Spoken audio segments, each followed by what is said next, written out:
crosses his ankles. Okay? And this is the one we want to be doing if somebody's really clamping. Sometimes it's called Z-guard.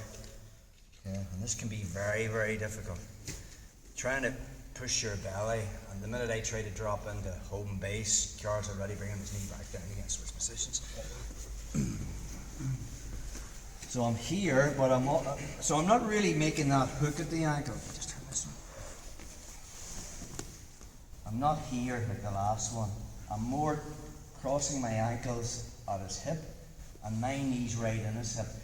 So if Carl tries to bump his belly forward and drop into that position into home base, it's very, very difficult.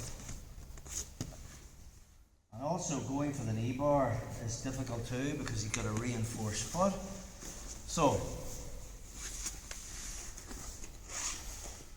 we're here, he's crossed ankles, he's got that knee in, he's probably making frames.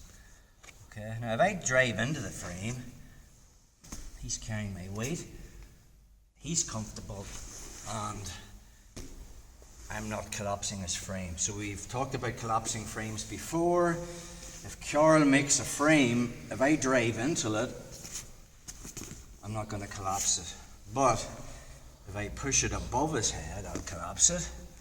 And if I push it down, I'll collapse it. Collapsing frames is all about angles. So not only are we dealing with crossed ankles, this knee and my hip, and also as I try to get close to Carl, he's framing. And if I put weight on him, you know, he's pretty comfortable and he's on his side. So again, we want to get him flat on his back, but really what's stopping us is this frame first, and then dealing with this afterwards. Dealing with this first isn't really going to work because he still has this frame pushing up into your throat. So first thing we're thinking about is, like, I'm going to try and hug his head. The three things: I want the underhook, I want to flatten him out, and I want head control. So from this position, you know, I don't want this really driving into my throat. So I will try to grab his head, which means this one's going to come down a little bit, and then this one's going to be more here. So I'm trying to grab his head. Now that's a lot easier for me to collapse this frame. When I lift my knees off the mat, I can drive my chest, but I'm not driving into it this way. I'm smearing it down. Does that make sense? So sometimes you'd have to drive forward and then recede your weight back. So again, Carl's made frames. So the first thing we're thinking about is try to hug his head. Then I put weight on him, and then I collapse that frame by sinking back. The second I collapse that frame, now we want to flatten him out. So I'm on my toes. I want my knee to beat his knee line. So I want inside position with my knee. So once I've collapsed that frame, my knee comes in, Carl's still on the side, and I'm walking on my toes to get him flat on his back. Notice the way my left knee is lower than my right knee. My right knee's high. And I'm going to keep walking until I get my knee above his leg. He'll still now keep me clamped, so we're really in quarter guard now. So once I'm here, I switch cross face position. Start to put shoulder pressure on Carl. Carl's clamping his thighs together, keeping my right foot trapped between his legs. I'm still walking my knee to the mat. If you notice, Carl's in the chiropractor position, whereby his knees are facing this way, and I'm driving his face this way, which is uncomfortable. Then I can use, I put my hand out for base, I put a hook in, and I'll just prise out, and we're in the mount. Let's look at that again. So, the time to go for this Z-mount pass to mount would be crossed ankles, okay, and he isn't controlling underneath. And again, that's just a feel thing. You'll feel a lot of pressure, knee in the hip, really squeezing. First thing is, try to hug his head. That kind of brings this frame, which is probably going to be, if I don't try to hug his head and I try to get close to him, Carl's driving this into my throat. It's uncomfortable. Of course, I'll turn my head so it's more in the jugular. As I hug his head, that just takes a little bit more of the bite off. Now we want to collapse that frame.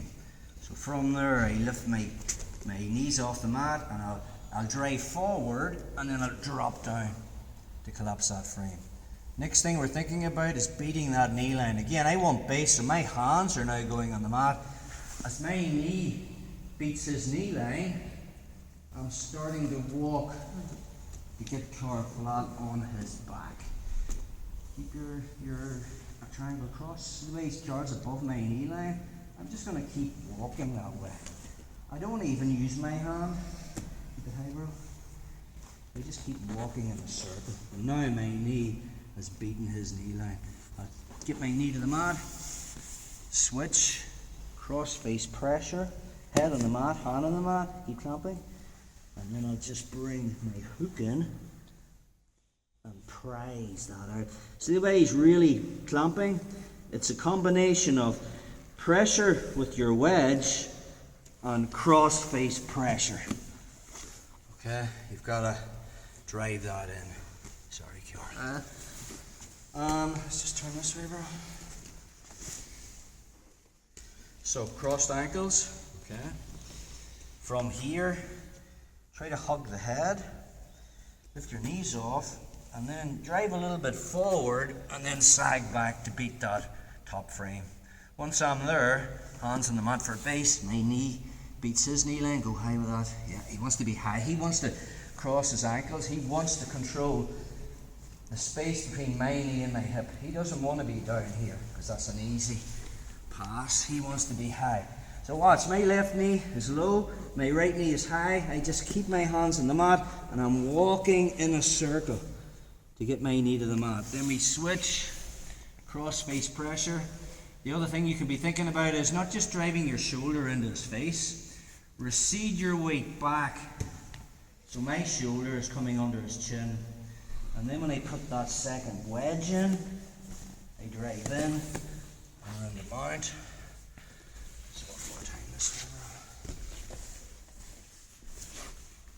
Crossed ankles, connection at the hip. So again, hug that head. Make him carry your weight, knees are off the mat. Drive in a little bit. Even if Carl has that right in my throat, I'll be looking, and then I recede my weight back. So my chest is stuffing that. Keep your knee in. Once I'm there, he'll want to be keeping that knee in my hip the whole time. That's his distance maker. Beat the knee line. Stay high with your cross. Yeah. So now my left knee's low and my right knee's high. I just walk in a circle. I keep walking. I don't really want to be using my hand to push here. No, I can be using cross face pressure. I keep walking till I get to here. Once I get to here, I just pass the head. Recede your weight back so you're under the chin. Posted hand. Pressure. Wedge comes in.